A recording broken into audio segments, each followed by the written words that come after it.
Lunes 8 de septiembre y como te he comentado al comienzo, es una temporada nueva, totalmente novedosa para un servidor y sobre todo para la gente que va a venir a esta casa, sobre todo a todas esas personas que se han asomado a esta nueva televisión que nace en el sur de la isla de Fuerteventura. Nacía el 3 de septiembre en pruebas y hoy arrancamos nueva temporada. En el sur despierta, la sección de Despertando con Jesús, como cada lunes en Radio Televisión Sur Fuerteventura. Pastor Alberto Ares, ¿qué tal? Muy buenos días. Buenos días, David, ¿cómo estamos? ¿Cómo estamos? Dios me lo bendiga, pastor. Igualmente, Dios te bendiga, David. Yo por lo menos estoy muy contento. No sé tú, yo estoy contento por esta televisión que Dios te ha regalado, que Dios te ha dado y que Dios mediante va a ser todo un éxito aquí en Fuerteventura, en el sur de Fuerteventura. Así que te felicito, que Dios te bendiga. Dios mediante, pastor, Dios mediante, ¿verdad que sí? Y que haya muchas personas consumiendo este contenido tan sano. Totalmente, sí, porque nosotros muchas veces decimos la caja tonta, la caja boba, porque es verdad, es cierto, pero yo creo que bien utilizado los medios, al igual que las redes sociales o la IA y demás,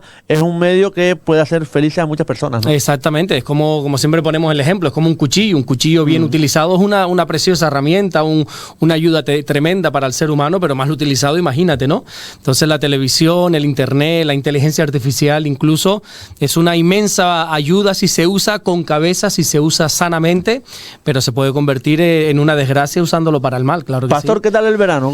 ¿Cómo ha ido? Pues bueno, pues la verdad que ha ido muy bien, he trabajado muchísimo sin parar, he estado incluso también un poquito malo, llevo un mes que me ha dado una bronquitis aguda muy mala, sí, he estado fatal, pero gracias a Dios estoy bien y ha sido de mucho trabajo, pero gracias a Dios todo ha salido de maravilla. Qué bueno, me alegro, amén, que así sea y sea siempre así, pastor, que así venga trabajo y todo, como bien comentaba antes el pastor, esto gracias a Dios, esto no es que David Rodríguez haya montado la televisión, no, esto se ha dado unos parámetros que Dios ha querido así y por eso estamos aquí, no qué por bueno, otra cosa. Qué bueno, te felicito nuevamente, de verdad. Gracias, David. de verdad. Bueno, pastor, empecemos si le parece, vamos a explicarle un poco a la gente cómo es la temática, aquí hablamos del último culto, después empezamos con unas preguntas y demás y también que la gente pues podrá preguntar a lo largo de la semana e intentaremos en la medida de lo posible hacerle la pregunta al pastor que la audiencia así lo estime. Pastor, empezamos hablando del último culto, por favor. Perfecto, bueno, del último culto te voy a hablar del culto de estudio que tuvimos el miércoles, porque el domingo pasado tuvimos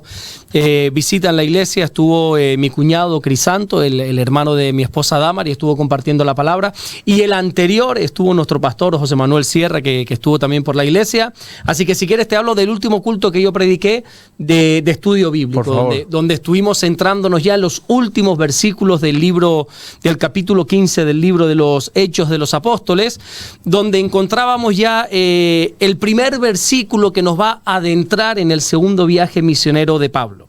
Recordemos que la Biblia nos va a presentar, el libro de los Hechos nos va a presentar 3 viajes misioneros que Pablo hace.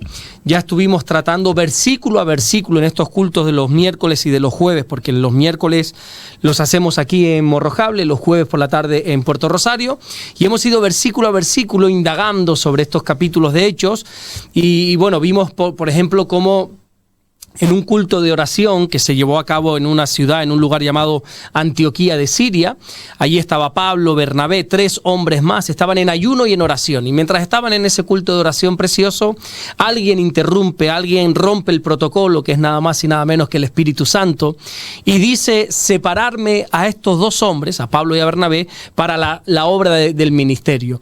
Así hicieron, la iglesia despidió a Pablo, despidió a Bernabé para que se pudiesen ir hacia donde Dios quería que fueran, y vemos que el primer lugar a donde llegan es a una isla, que es la isla de Chipre, donde la Biblia nos muestra, bueno, pues que recorrieron de norte a sur toda la isla y estuvieron predicando. Allí se encontraron con un hombre que la Biblia lo conoce como Elimas el mago, o un falso profeta, o un falso maestro llamado Bar Jesús, donde dice que se oponía a la predicación del evangelio. Todo esto tiene unas enseñanzas, David, muy bonitas, muy potentes, donde podríamos aprender mucho, pero bueno, por falta de tiempo no podemos, pero así a grosso modo te diré que se intentaba oponer a la predicación del evangelio, porque sabemos que aquellos que nos dedicamos a predicar el evangelio, siempre va a haber oposición, siempre. Uno de los frutos que trae el evangelismo, uno de los frutos que trae la enseñanza bíblica, la predicación del evangelio es oposición.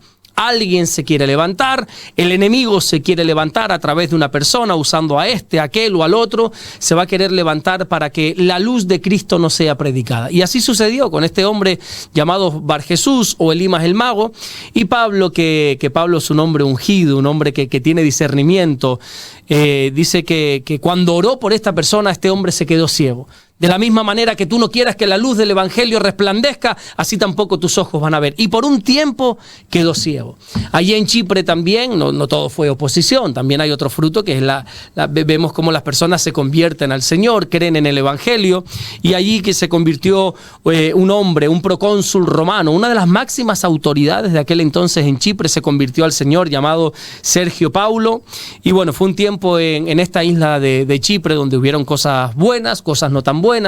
De allí saltaron a un lugar llamado Perge, que no se nos dice mucho de lo que sucedió allí, pero hay un dato muy curioso, y es que, si recuerdas, ahora te acabo de decir que el Espíritu Santo separó a Pablo y a Bernabé para la obra del ministerio, pero ellos decidieron llevarse a una tercera persona, un chico joven llamado Juan Marcos, y deciden llevárselo con él, pero de repente en este lugar, no me digas por qué, la Biblia no da motivo, decide apartarse.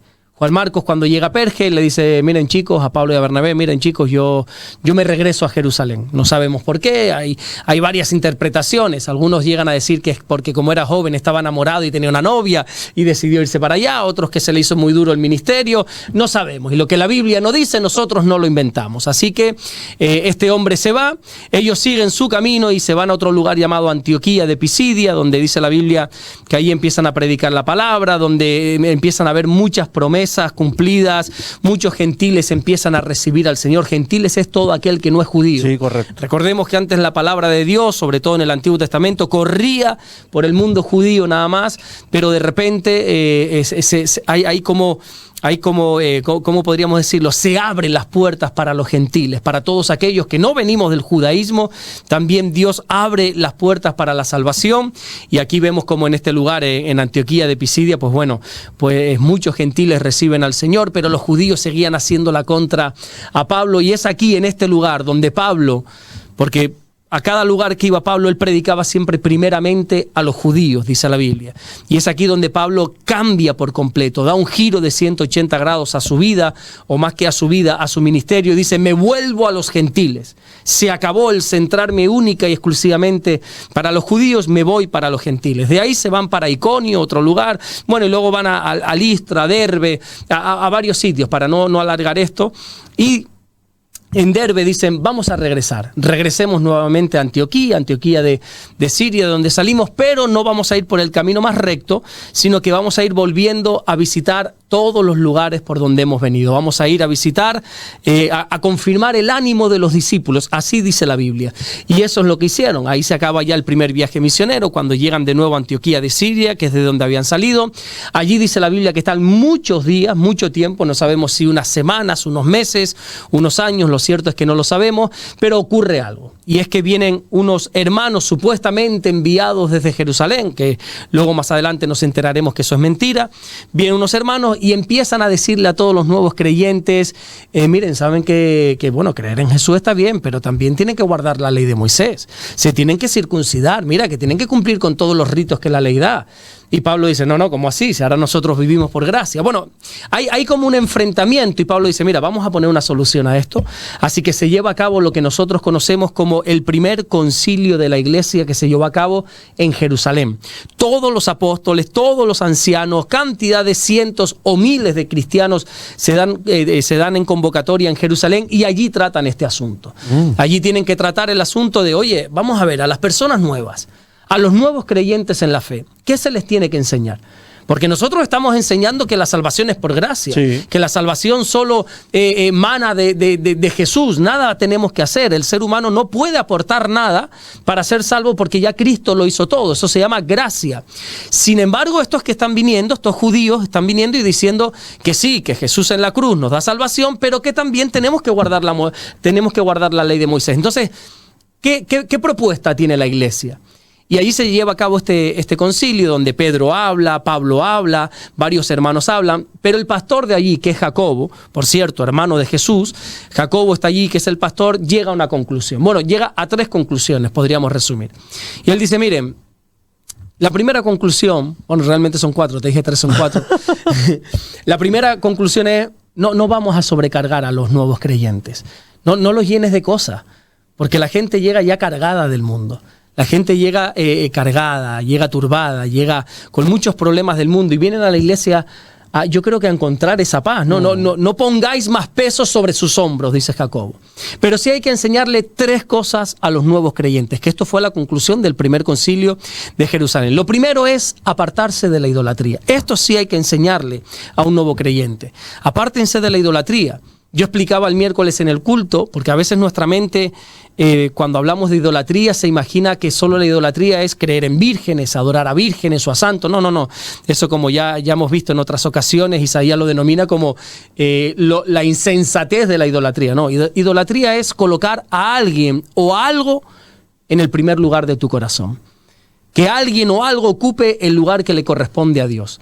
Por ejemplo, la Biblia dice que la avaricia es idolatría. Guardaos de la avaricia, que es idolatría, dice la Biblia. La avaricia es yo querer tener y no querer dar. Eso es idolatría, porque estás idolatrando el dinero, estás idolatrando lo material.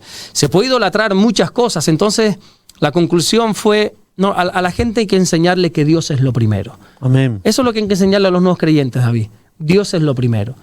Con las cosas de Dios no se puede jugar, y si tú quieres ir en serio con el Señor, como dice mi pastor, si tú quieres ir en serio con el Señor, tiene que ocupar el primer lugar.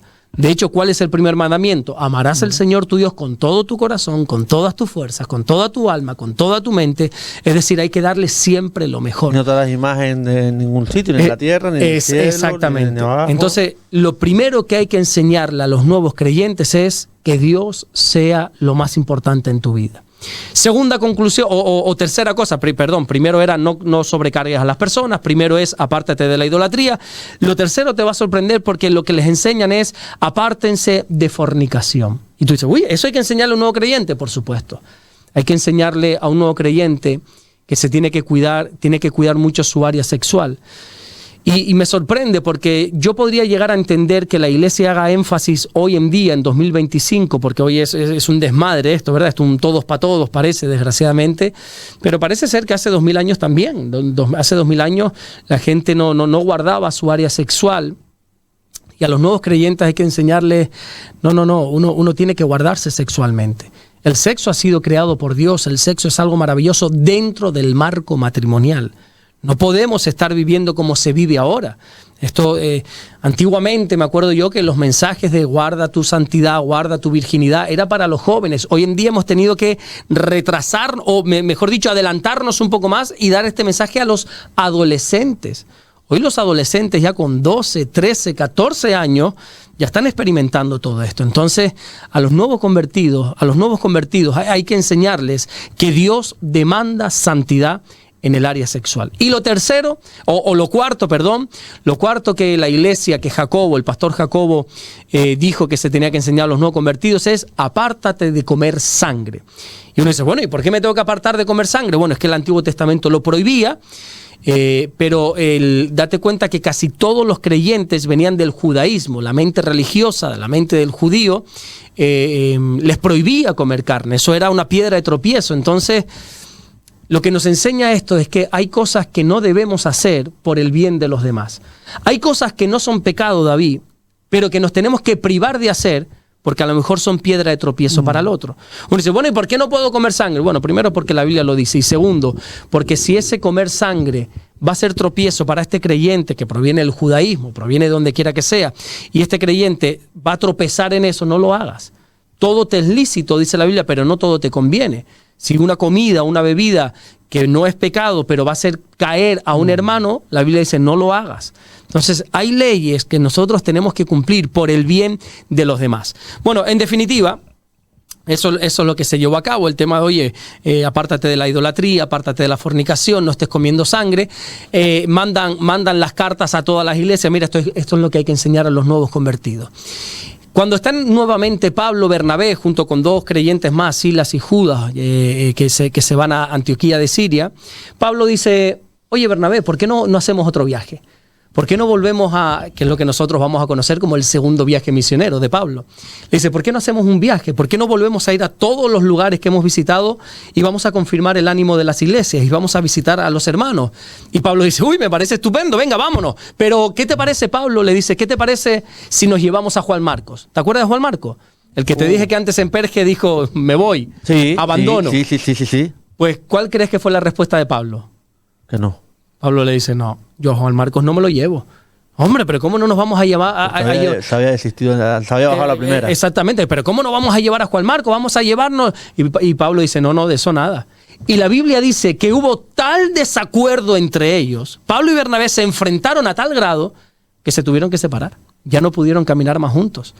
Y Bernabé entonces inició un segundo viaje con Juan Marcos y Pablo cogió a Silas, tomó a Silas, a ese nuevo creyente, o a ese nuevo creyente que por lo menos la Biblia empieza a hablar de él, y se fueron en otro viaje misionero. Se separaron, hubo tal desacuerdo que se separaron.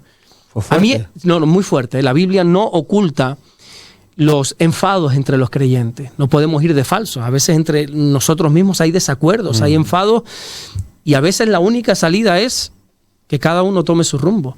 No, pero es que el cristiano siempre tiene que estar juntos. No. Abraham y Lot se separaron también. Abraham y Lot, Abraham siendo muy sabio le dijo a Lot, mira, no podemos seguir juntos, así que decide tú por dónde vas a caminar. Tú vas a ir por tu lado, yo por el mío. De todas maneras, Dios le dijo a Abraham que dejara a todo el mundo atrás. Exactamente. Y se llevó a Lot. Correcto. Igual aquí podríamos decir que el Espíritu Santo le dijo a Pablo y a Bernabé, vayan ustedes dos, y ellos, no me digas por qué, se llevaron a Juan Marcos. Entonces, bueno, todo tiene consecuencias. Sí. Jacobo y Esaú llegaron a un momento cuando se murió el padre, cuando se murió Isaac, que decidieron otra vez habitar juntos, pero llegó un momento que también hubo desacuerdo y se tuvieron que separar. El hecho de que haya separaciones entre hermanos, cuando estamos hablando sobre todo en los ministerios, en la gente que está cuidando, que está pastoreando, no significa que sea cosas de pecado, cosas de inmadurez. No, hay momentos en la vida donde hemos caminado juntos y por el motivo que sea, nos separamos. La Biblia dice, andarán dos juntos si no estuvieran de acuerdo. Bueno, esto podríamos implementar este versículo, usarlo para los matrimonios, pero también para los ministerios, para mucha gente. O sea, hay veces donde la única salida o la única solución es la separación. Y seguimos siendo hermanos. Que por cierto, más adelante, pasa que te estoy adelantando muchísimos capítulos de la Biblia, se van a volver a juntar. Y Pablo ahora quiere trabajar con Juan Marcos. Pero yo pregunto, ¿por qué Pablo le dijo que no? ¿Por qué Pablo le dijo a Bernabé, no me quiero llevar a Juan Marcos?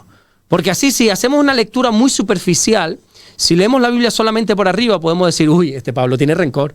Este Pablo tiene todavía rabia en su corazón, no ha perdonado. Yo me niego a creer que Pablo tuviese rabia, resentimiento, rencor contra Juan Marcos, porque si no, Dios no lo usaría de la manera tan bonita que lo usaría. Yo creo que lo que estaba haciendo Pablo, como él estaba levantando iglesias, levantando muchos obreros, levantando muchos nuevos creyentes, estaba dando una lección. Y la lección es, las cosas del Señor son serias. Y aquí lo que no puede ser es un día sí, un día no. Venga, ahora sí, vamos con todas. No, mañana no, luego vuelvo. No. Vamos a ver una cosa. Aquí hay que enseñarle a la gente que las cosas de Dios son serias. Y si pienso yo que diría Pablo, y si yo permito que ahora sí, mañana no, luego quiere venir y venga sí, ahora, no. O blanco o negro. Al Señor hay que darle lo mejor.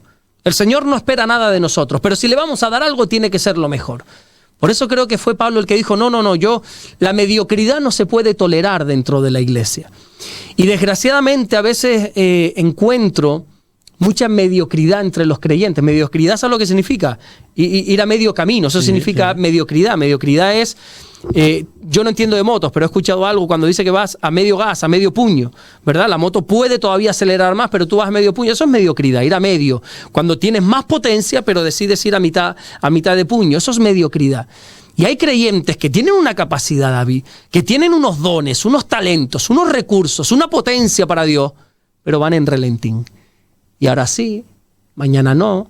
Hoy me voy con ustedes, en Perge me canso, me regreso a Jerusalén, ahora decido otra vez ir. Entonces Pablo dice, no, lo siento, pero no.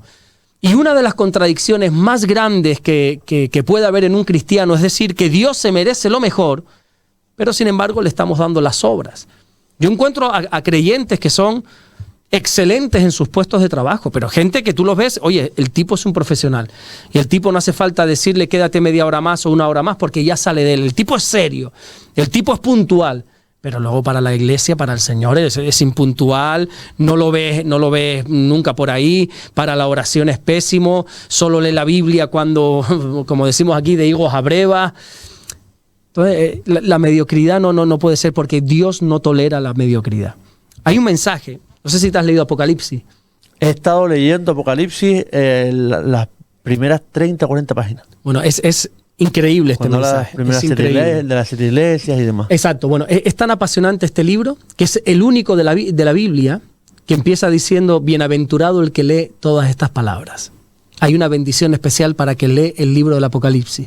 Eso no te lo vas a encontrar en el Evangelio de Mateo, en la carta a los Romanos, en la carta de Juan. No. Solo en Apocalipsis. Bienaventurado el que lee estas palabras. En Apocalipsis, como tú bien dices, se dan 7 mensajes a 7 iglesias diferentes. Que bueno, ya podríamos hacer un estudio y decir que las 7 iglesias representan a todas las iglesias, pero no voy a entrar en eso. Hay una iglesia, que es la iglesia que se encontraba en Laodicea, con C, Laodicea, donde allí había unos recursos naturales preciosos, había unas aguas termales increíbles, donde había una lana, las ovejas daban una lana bastante especial, porque dice como que no había ese tipo de lana en otros sitios, y encima las aguas termales que habían allí daban como un colirio muy bueno para los ojos, y ellos presumían de eso. Ellos creían que tenían la mejor lana, creían que tenían las mejores aguas termales, creían que tenían el mejor colirio, eran muy ricos y presumían de eso. Entonces Dios les escribe una carta, Jesús les escribe una carta a través de Juan y dice, ustedes se creen ricos y son pobres, desventurados, ciegos. A la ciudad que presumía del colirio le dice, ustedes son ciegos, son unos desventurados. Y esas aguas termales que tanto presume, Dios les habla en unos términos que ellos le entienden y le dice, por cuanto no eres ni frío ni caliente, sino que eres tibio, te voy a vomitar de mi boca.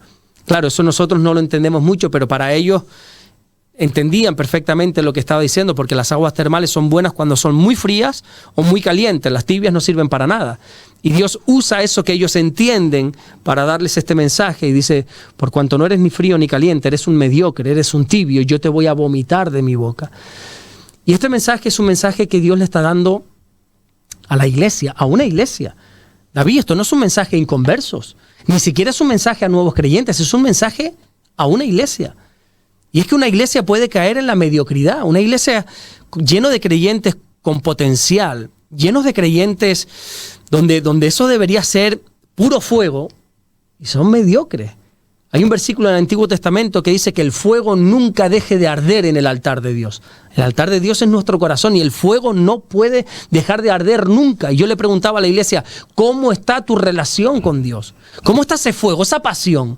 No pregunté cómo está tu servicio a Dios, porque tú puedes servir mucho a Dios, pero estar más frío que el hielo. Puedes estar todo el día en la iglesia, pero no conocer al Señor de la iglesia. Y puedes estar todo el día involucrado en las cosas de Dios, pero no conocer a Dios. Entonces yo le decía a la gente, ¿cómo está tu pasión? ¿Hay un fuego que arde en ti por las cosas de Dios? ¿Te emocionas cuando tienes que servir? ¿Todavía te caen las lágrimas cuando lees un versículo, cuando escuchas una predicación? ¿Todavía te apasiona el orar? Porque eso es lo que tenemos que hacer. Y Dios no quiere mediocres dentro de su iglesia. Y eso es lo que hay que hacer énfasis. No se puede estar trabajando con mediocres. No podemos ser unos mediocres. Y para ser mediocres, dice Dios, ojalá fuera frío. Prefiero que seas frío a que seas un tibio. ¿Por qué? Y uno dice, pero ¿cómo puede ser esto? Bueno, porque el frío por lo menos tiene las cosas claras. ¿Verdad? El frío, yo no quiero saber nada. Ole tú. Oye, por lo menos lo tienes claro. Estás tomando la peor de las decisiones, pero por lo menos lo tienes claro. Por lo menos no estás jugando con Dios. Pero los tibios, dice Dios, no, yo no lo puedo tolerar. Entonces, hacía mucho énfasis en este culto de estudio que no podemos trabajar a medio gas, que no podemos ir apretando un poquito cuando este motor tiene mucho que dar. Nosotros tenemos mucho potencial para dar en el Señor. Todo lo puedo en Cristo que me fortalece, dice la Biblia. En Dios haremos proezas. Tenemos que hacer maravillas para Dios. Y la iglesia estaba caminando, yo creo que a relentín.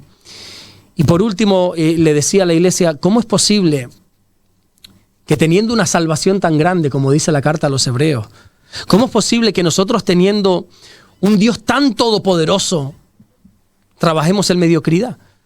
Bueno, y aquí podríamos alargarnos muchísimo, pero para resumir, yo le decía a la iglesia, creo que uno de los motivos, les decía 3, uno de los motivos por los cuales un cristiano se puede convertir en un mediocre es porque se acostumbra a la presencia de Dios. Como siempre está en la iglesia, pues podemos correr el riesgo de acostumbrarnos a la presencia de Dios. Nosotros ahora somos más que bendecidos, somos los niños mimados de Dios porque vamos a la iglesia y sentimos su presencia. Yo le decía el otro día a la iglesia, miren alrededor y ustedes ven estos altavoces que tenemos. Miren hacia la puerta del local que tenemos, ven que están abiertos y sigue pasando gente. Esto es impensable hace unas décadas atrás.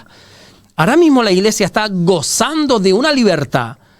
¿O en otros países? Bueno, en otros países el hecho de tener una Biblia es sinónimo de muerte, literalmente, David.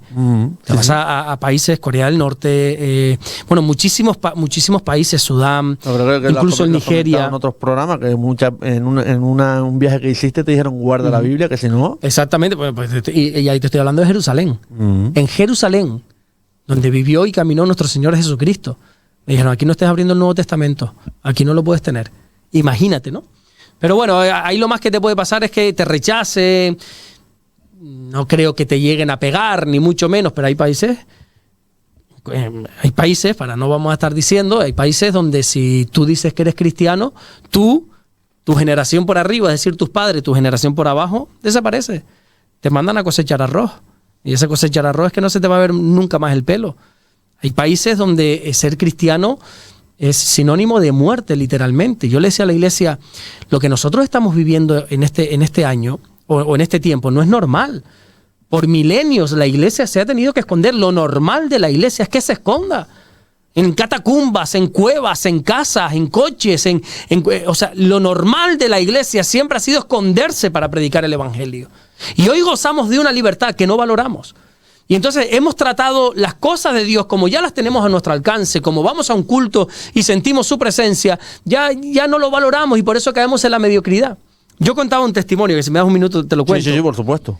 Que también lo usaba de testimonio en uno de los devocionales hace unas cuantas semanas, que decía, mis cuñados se dedican al transporte de alimentos y bueno, hace tiempo estaban trabajando para una empresa que ya no, donde eran muy, muy exigentes con la temperatura de la carne, con todo eso, y llegaron un pallet lleno de entrecot, por debajo, unos grados por debajo de los que tenían que llegar, y esta empresa, que si no recuerdo mal era Mercadona, se los echó para atrás. Claro, mis cuñados dicen, la carne está perfecta, no la vamos a tirar. ¿Qué hicieron? La regalaron. La tuvieron que dar, porque antes de tirarla, ¿qué vamos a hacer? La dieron. Y a mí me llegaron unas cuantas cajas, David, de entrecot. Pero te estoy hablando hace como 15 años, por lo menos. Yo no tenía ni un duro. Yo para comer pechuga de pollo, ya eso para mí era increíble, ¿no? Imagínate entrecot. Yo llené el congelador, el mío, el de todo mi entorno, lleno de entrecot. Y de repente yo me vi desayunando entrecot, comiendo entrecot, merendando entrecot, cenando entrecot. Y así por días. Llegó un momento que me dice Damaris, mi mujer, ¿qué comemos hoy? ¿Entrecot? Yo no quiero más entrecot. Está saliendo por las orejas ya este entrecot. Tira para allí. Yo quiero una sopa o quiero otra cosa. Y me di cuenta que lo que antes era un manjar para mí se había convertido en común. Lo había consumido tanto que lo había llegado incluso a aborrecer, ¿verdad? Y con las cosas de Dios puede pasar igual. Lo tenemos tanto al alcance. Tenemos tanta accesibilidad a las cosas de Dios.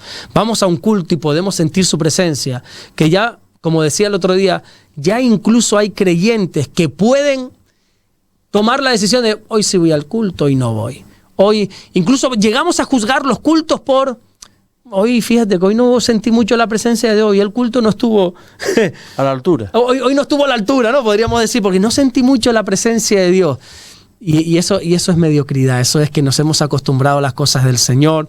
Luego hablaba de la falta de temor de Dios, hablaba también del desorden de prioridades. Bueno, en definitiva hablaba de eso, que al final creo que Pablo no quiso llevarse a Juan Marcos para dar la enseñanza de que no podemos tolerar la mediocridad dentro del reino de Dios. Amén. Pastor, empecemos, si le parece, con las preguntas. Perfecto. ¿Le parece? Porque claro, ahora como también es televisión, el tiempo es Qué maravilla. Oye, ¿cómo se llama la televisión? Dilo otra vez. Radio, Televisión, Sur Fuerteventura. ¿En qué canal está aquí en Fuerteventura? En el canal 43. 43 de la aquí TDT. En Morrojable, en todo Morrojable se ve perfecto. Yo estoy contentísimo, como dicen los colombianos. Yo estoy corroncho perdido por favor. Con esta noticia. Qué chévere, dirían los venezolanos también, ¿no? Qué bueno. ¿Qué desafíos enfrenta la iglesia en la era digital, pastor, en la que estamos ahora mismo, por ejemplo? Pues un desafío muy, muy bonito, muy desafiante tenemos como iglesia, como cristianos. Yo creo que la iglesia tiene que ser, vamos a hablar en primera persona, creo que la iglesia tenemos que ser muy sabios y poder entender en qué tiempos estamos viviendo.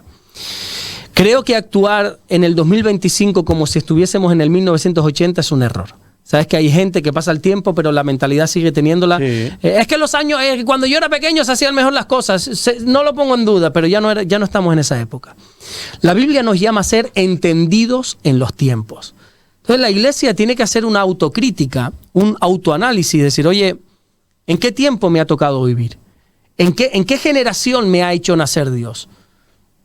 Y estamos, nos guste o no, estamos en el tiempo de lo digital. Digo nos guste o no porque hay cristianos que no se quieren adaptar. Hay iglesias. Yo siempre que voy a predicar a una iglesia que no es la mía, llevo mi predicación aquí en el ordenador, que es como yo siempre casi el 99% de las veces predico, pero si es una iglesia que yo no conozco, lo llevo en papel, porque hay iglesias que no te dejan usar esto.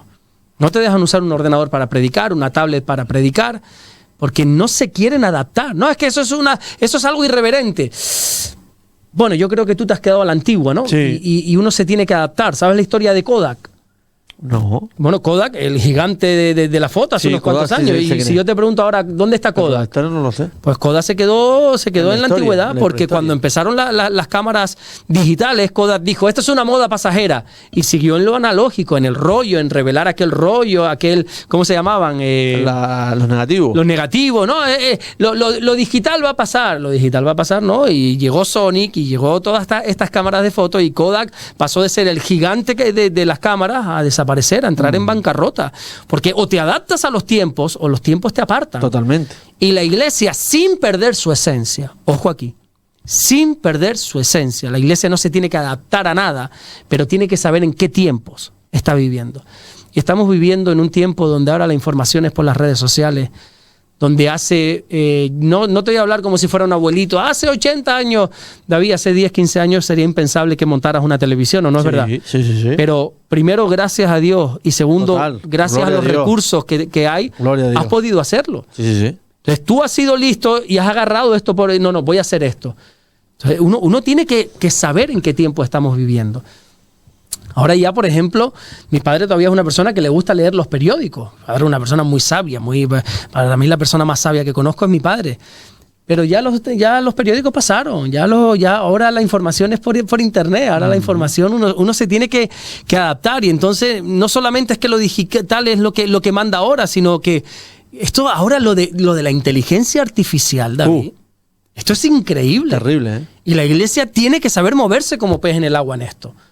Y es que ya la propia Biblia dice que en los últimos tiempos la ciencia aumentará. Es que hoy ya está esto profetizado. Y la iglesia no puede luchar con lo que ya está escrito. No. La iglesia no puede luchar con lo que ya está profetizado. La iglesia tiene que saber aprovecharse de esto. Mira, te voy a poner un ejemplo mío personal.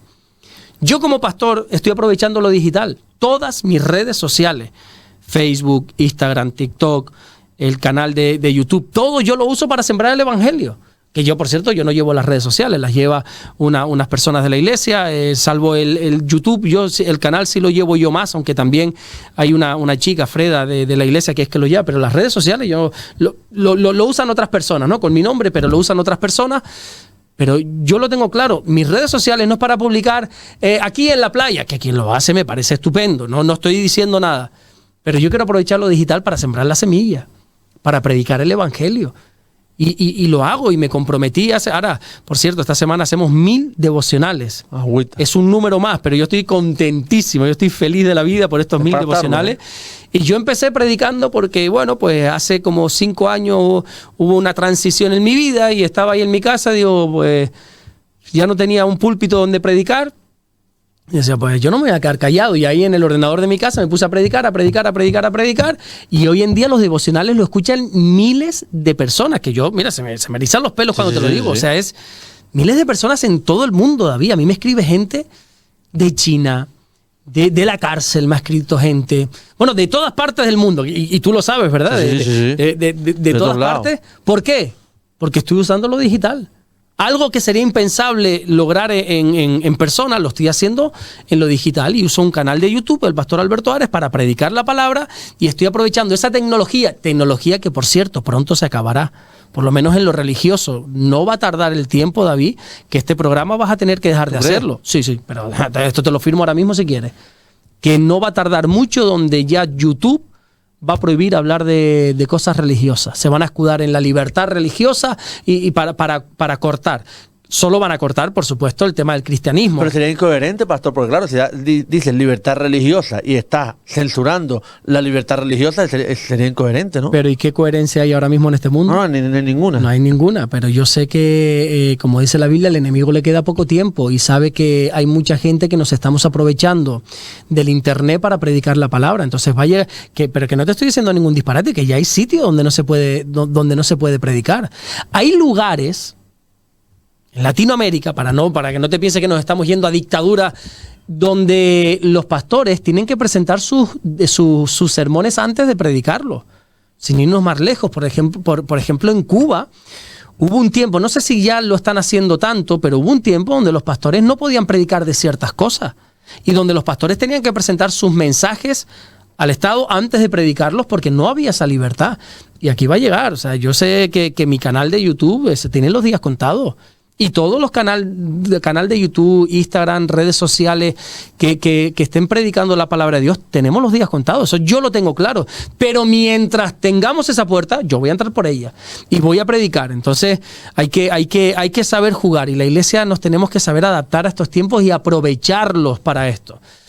También tiene grandes contratiempos, ¿verdad? Hoy en día lo digital también te da la libertad de escoger, ¿verdad? Y hay cantidad de pastores, hay cantidad de cosas donde tú puedes escoger. Es como predicaciones a la carta. Voy a un restaurante, no, hoy no me apetece esto y quiero esto y quiero... Eso es muy peligroso, eso también es peligroso, es un recurso, es una herramienta, pero no podemos vivir de ello. Hoy en día, por ejemplo, cualquiera es pastor en internet, cualquiera coge un micrófono y se pone a predicar y... Mira, Daddy Yankee. Daddy Yankee. Sí, claro. Claro, a mí me parece estupendo. Digo, el primero uno que me vino a la mente, ¿no? Claro, por supuesto. Hay gente que no tiene quizás esa capacitación. La Biblia dice, por ejemplo, que no un neófito se puede poner a predicar. Y hay gente, me parece estupendo, y gloria a Dios, si la conversión de este hombre de Daddy Yankee es verdadera, me alegraría muchísimo, pero creo que le estamos haciendo un flaco favor a él y a la iglesia de ponerlo a predicar tan temprano. Sí. Creo que no es el momento. También hubo uno que se convirtió, un cantante de estos también famosete, no recuerdo ahora su nombre, Farruquito es el de flamenco. Sí, el flamenco. Bueno, otro reggaetonero que se convirtió al Señor y ya no se sabe ni por dónde está ese hombre. Entonces uno tiene que ser sabio a la hora de a quien escucha por internet. Vamos a aprovechar al máximo lo digital, pero sabiendo que el llamado de la iglesia es con personas físicas. Don Omar. Don Omar. Lo pone aquí. Don Omar sí, no, pero no es Don Omar del que estoy hablando. ¿Sabes que Don Omar fue pastor de jóvenes? Antes de convertirse fue pastor de jóvenes. Fader. Bueno, Héctor el Fader es un testimonio brutal. Ese sí es un pastor. Digo que ese sí es un pastor porque lleva como 10, 15 o más años compartiendo el evangelio. Él se convirtió, él era uno de los grandes de esto del género del reggaetón. Sí. Y el Señor lo tocó juntamente con otro que se llama Julio Ramos, que se llamaba Julio Voltio. Julio Voltio también está. Julio Voltio, y están llevando a cabo una labor, David. Estos dos son unos titanes del evangelio, están predicando por todo el mundo, yendo a las cárceles a predicar. Esos tipos sí están dando frutos dignos de arrepentimiento. Yo sí creo en la conversión de esas personas, pero por los frutos. La Biblia dice, por sus frutos los conoceréis. Y esos tipos sí están dando buenos frutos. Qué bueno, amén, pastor, sí. De verdad. Vamos a seguir hablando, si le parece, acerca de qué piensa el pastor Alberto Ares del crecimiento de las iglesias virtuales. Bueno, creo que, como te decía ahora, referente un poco a la inteligencia artificial, al tema de la tecnología, creo que es una excelente herramienta el tema de una iglesia virtual cuando se sabe trabajar de una manera correcta. Nosotros, Centro Evangélico Vida Nueva, tiene una iglesia virtual inmensa por todo el mundo. Tanto es así que se ha tenido que desglosar en 3 grupos. Está el grupo número 1, grupo número 2, grupo número 3. Grupo número 1, si no me equivoco, es todo el norte de América. El grupo número 2 es el sur de América. Y el grupo número 3 es todo Europa, sí, todo Europa y otras partes. O sea, miles, y no te sabría decir un número, pero sé que son miles, decenas de miles de personas que están sumadas a esta iglesia virtual. ¿Cuál es el fin de la iglesia virtual? Pastorear a la gente. No es tener a esa gente y decir, mira, tenemos 10.000 personas en la iglesia virtual. Bueno, ¿y qué sabes de ella? Porque hay gente que... te pongo un ejemplo. Ahora seguimos hablando de esto. Hay mucha gente que a mí por el canal... No, mi pastor Alberto. Yo, mira, con todo mi respeto, yo no soy tu pastor. Yo puedo ser el pastor Alberto, ¿vale? Pero yo no soy tu pastor. Yo soy el pastor de la gente que pastoreo. Y hay gente que yo no conozco. Entonces, a ti te hace ilusión, te hace cariño porque me tienes cariño, me tienes estima, me tienes un... vale, pues llámame como tú quieras, pero yo no soy tu pastor. No porque no te conozco, ni siquiera sé tu nombre. ¿Verdad? Yo cuando voy por ahí, tú eres mi pastor. No, yo no soy tu pastor porque yo no te estoy pastoreando. Entonces, el fin de la iglesia virtual no es tener a personas ahí como quien tiene números, no, es pastorear a la gente. Yo te hablo de lo nuestro, no desconozco lo demás, pero Centro Evangélico Vida Nueva pastorea a la gente virtualmente, pues visitando. Yo, por ejemplo, este fin de semana voy para Madrid, el siguiente voy a estar en Bruselas, vengo hace unas cuantas semanas de estar en Perú, vengo de estar en Colombia, conociendo a la gente, pastoreando a la gente, tratando con la gente, haciendo un trabajo pastoral, sí, claro, con la gente. Pero es que no soy yo, es que Centro Evangélico Vida Nueva no es José Manuel Sierra, Alberto Ares y 2 o 3 más, ¿no? Estamos hablando de que somos 8, 9, 10 pastores que estamos constantemente visitando, conociendo, pastoreando a la gente. Entonces, a mí me gusta, me emociona el tema de la iglesia virtual cuando el fin es levantar iglesia física. Nosotros, gracias a Dios, ya tenemos iglesias físicas en muchos sitios donde, por ejemplo, en Madrid, muchos creyentes se conectaron por la iglesia virtual, ya había un buen grupo, vimos que ese grupo de personas iban en serio, fuimos, visitamos, ya hemos alquilado una sala, un hotel, venga, vamos a reunirnos una vez al mes. Mentira, ya una vez cada 15 días vamos a Madrid. En Bruselas lo mismo, en Colombia, en 4 sitios lo mismo. Ahora el pastor Anderson va a empezar a visitar Zaragoza, estamos en Perú, o sea, en muchos sitios, el fin es levantar iglesia física. Si tú la iglesia virtual la llevas como solo, por internet, no creo que ese sea el fin. El fin es pastorear a la gente. Amén, pastor. Bueno, otra de las preguntas que tengo aquí es, ¿cuál es la diferencia, pastor, entre el juicio del trono blanco y el tribunal de Cristo? Bueno, aquí ya nos metemos un poco en lo que la Biblia denomina, o nosotros denominamos la escatología, el tema del estudio de los tiempos finales. El tema del juicio del trono blanco, que habla Apocalipsis, del libro de Apocalipsis nombra el juicio del trono blanco, habla de un trono, que se le da este color, el trono blanco, donde Jesús va a juzgar a todos los incrédulos, a todos los que decidieron no creer en Jesús. Es allí donde va a ocurrir ese famoso episodio que, si no recuerdo mal, es el apóstol Pablo, que dice, y allí toda lengua confesará, toda rodilla se doblará y toda lengua confesará que Jesucristo es el Señor. Amén. Aquí hay gente que no quiere ni doblar rodilla ni confesar el nombre de Jesús, pero en ese juicio del trono blanco lo van a tener que hacer y allí van a ser juzgados. Y uno dice, bueno, para que una persona que ya es condenada tiene que ser juzgada, tiene que presentarse delante de un juicio, delante de un trono blanco donde va a estar Jesús, ¿para qué juicio? Bueno, allí en ese juicio dice la Biblia que se va a revelar el justo juicio de Dios. Esto habla Pablo muy claramente en la carta a los romanos. La gente tiene que entender, y lo va a entender, que nadie es condenado sin evidencia. Por eso, aunque tú ya sepas que no vas a ir a la eternidad con Dios, sino que el alma va a estar perdida, va a estar en el infierno, va a haber un juicio donde, no, ¿yo por qué estoy aquí? Bueno, tú estás aquí por esto.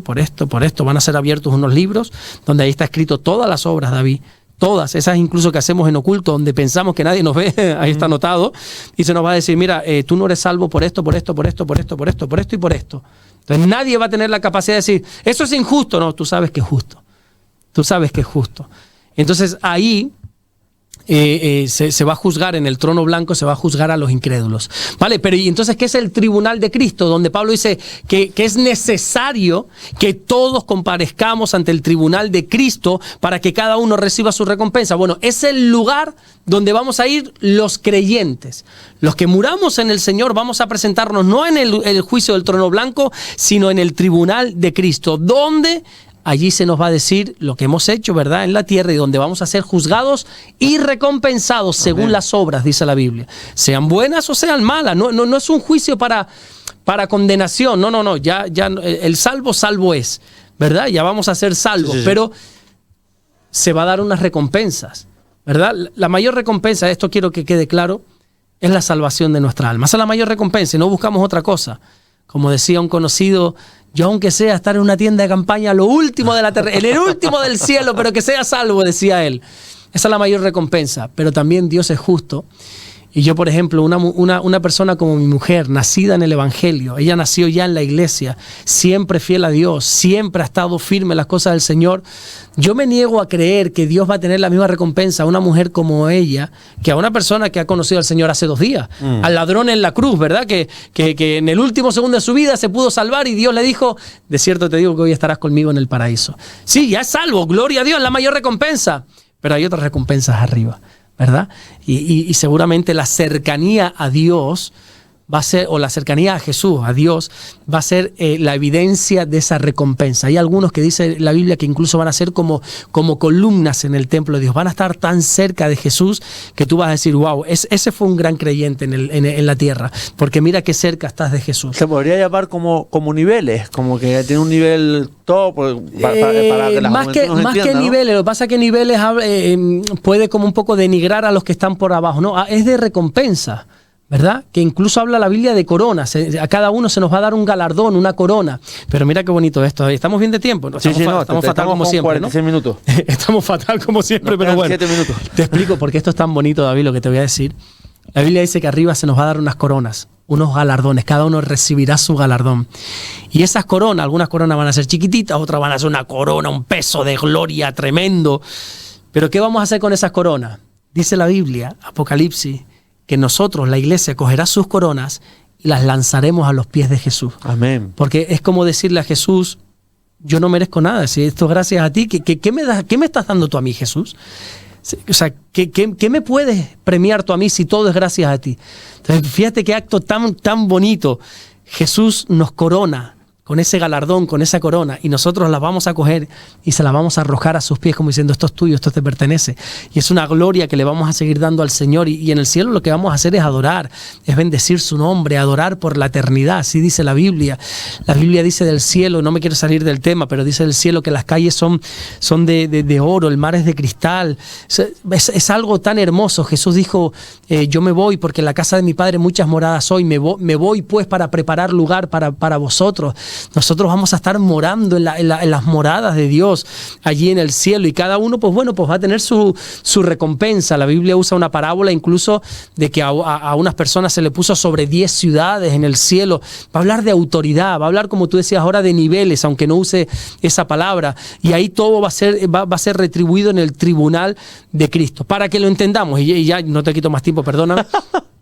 Es que tengo que aprovechar que ahora estamos en la tele también, sí, hombre. Sí, por supuesto. No estamos solo en la radio, ahora estamos en la tele, aquí hay que aprovechar. Estamos en todos lados, por supuesto. Nos faltaba televisión y ya estamos ya. Es como, o sea, tenemos el juicio del trono blanco, tenemos el tribunal de Cristo, unos entran por aquí, otros entran por aquí. Bueno, el que ha salido del país entiende. ¿Tú has salido de España? Sí. Bueno, cuando nosotros nos vamos a un lugar, sobre todo que no es de la Unión Europea, yo cuando, por ejemplo, voy a Colombia, voy a Perú, a otros sitios, cuando llegas allí, dicen residentes por aquí, sí. No residentes por aquí. Te atienden por una parte a los residentes, tienen como un mejor trato, más rápido, y a los no residentes, que están aquellos policías con una cara enfadada, sí. Que uno va limpio, va todo bien, pero dice, ¿y si me pillan algo? ¿Pero qué me van a pillar si no llevo nada? Sí. Pero ya te están mirando. Uno va asustado. Exactamente. Uno cuando parte a la eternidad, ya sabes por dónde. ¿Es residente o no es residente? ¿Tú eres ciudadano del cielo? No, pues entonces te toca el tribunal blanco. Tienes que ir al gran trono blanco, allí vas a ser juzgado, pero si tú eres residente del reino de los cielos, ya tienes que venir por el tribunal de Cristo, donde vas a ser recompensado y donde vas a pasar la eternidad con el Señor. Eso es una buena referencia para que la gente entienda, ¿verdad? Exactamente, claro que sí. Bueno, tengo una pregunta, pero yo creo que con esta pregunta vamos a tardar bastante. ¿Crees que Israel todavía juega un papel especial en el plan de Dios, pastor? Si quieres te doy la respuesta corta y la desglosamos el próximo día. Si quieres, dame un adelanto, un spoiler. Rotundamente sí. Israel está jugando un papel esencial, fundamental, dentro del plan de Dios. Por supuesto que sí. Pablo le escribe a los romanos, invito a todo el mundo que se lea esta carta a los romanos, pero interesantísima, muy profunda en cuanto a este asunto, que Pablo comienza diciendo, ¿ha desechado Dios a su pueblo? ¿Ha desechado Dios a Israel? En ninguna manera, dice Pablo. Y bueno, si quieres ya te desgloso para el próximo tiempo, porque para la próxima semana, porque se está todo este odio que se está levantando ahora contra Israel, ya está profetizado, la Biblia habla, ya te lo voy a explicar en profundidad la próxima semana, pero la Biblia habla de que todas las naciones se van a levantar en contra de Israel. Y yo siempre me pregunté, ¿y cómo va a ser esto? Bueno, lo estamos viendo. Lo estamos viendo, como todo. Ahora vimos hace unos días atrás, como en el País Vasco fue, me parece, por el tema de la vuelta ciclista que pasó un equipo israelí. O sea, el País Vasco se levantó en contra de ellos. O sea, todas las naciones, todo están cogiendo un rechazo, un odio. Y al final la gente piensa que es en libertad. Todos son siervos de Dios sin saberlo. Todos aquellos que odian y rechazan a Dios, incluso los que no creen a Dios, están sirviendo a Dios, porque ya está todo profetizado. Aquellos que odian a Israel, odian al Dios de Israel y sacan sus banderas y todo ese tipo de cosas, rechazando al final, yo me río desde cuando leo la Biblia porque digo, este tipo piensa que es libre y está sirviendo a Dios porque está cumpliendo al pie de la letra todo lo que ya Dios ha establecido. Amén, pastor, gracias por el tiempo. Gracias a ti, David. Por este tiempo, de Muchas verdad. Gracias a ti. Y de verdad, los espero la semana que viene. Dios mediante, aquí estaremos. Dios te bendiga. Gracias, de verdad. Vamos a hacer un altito para publicidad corto, 5 minutitos, y enseguida regresamos con esa entrevista a Gustavo Winter. No te vayas, que pasamos lista. Hasta ahora.